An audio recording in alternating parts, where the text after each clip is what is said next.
අද කතා කරන්නේ VAT nil return එකක් සබ්මිට් කරන්නේ කොහොමද කියලා. දැන් ඔයාලට පේනවා ඇති මෙතන new කියලා තියෙන status එකේ මෙතන check box එක ටික් කරලා proceed button එක click කරලා confirmation message එක yes කරනවා. ඊට පස්සේ මේ qualifying condition එකේ සියලුම option no කරන්න ඕනේ. මොකද nil return එකක අපි මුකුත් data fill කරන්නේ නැති නිසා no කරලා තමයි next button එක click කරන්න ඕනේ. ඊට පස්සේ පළවෙනි page එක blank තියලා nil return එකක් නිසා next button එක click කරන්න ඕනේ. second page එකත් blank තියන්න ඕනේ. next button එක click කරන්න ඕනේ. ඊට පස්සේ schedules මුකුත් හදන්න නැති නිසා නැවත වරක් next button එක click කරන්න ඕනේ. ඉන් අනතුරුව ඔයාලට මෙන්න මේ වගේ confirmation page එකකට එනවා. මේකේ declaration part එක ඔයගොල්ලෝ සම්පූර්ණ කරන්න ඕනේ. මෙතන තියෙනවා මේ වාර්තාව සත්‍ය හා නිවැරදි බවට අපි තහවුරු කරනවා කියන සහතිකය. මෙතන full name එක පුරවන්න ඕනේ අදාළ පුද්ගලයාගේ. ඊට පස්සේ designation එක, ටෙලිෆෝන් නම්බර් එක, ඒ වගේම ඊමේල් ඇඩ්‍රස් එක.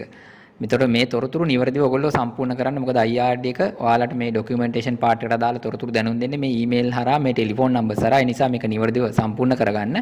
ඊට පස්සේ print out එකක් අරගෙන ඔයාලට මේ submit button එක click කරලා මේක submit කරගන්න පුළුවන්. ඔයාලට මෙන්න මේ වගේ message එකක් එනවා. මේ confirmation message එක yes කරන්න. ඊට පස්සේ ඔයාලට මේ වගේ acknowledgement එකක් එනවා. මේ acknowledgement එකත් print එකක් අරගන්න. ඊට පස්සේ main menu එකට ගියාම ඔයාලට මෙන්න මේ වගේ status එක submitted කියලා බලා ගන්න පුළුවන්. ඔන්න ඔය ආකාරයට තමයි nil return එකක් VAT එකක් සම්බන්ධව system එකට නිවැරදිව submit කරන්නේ.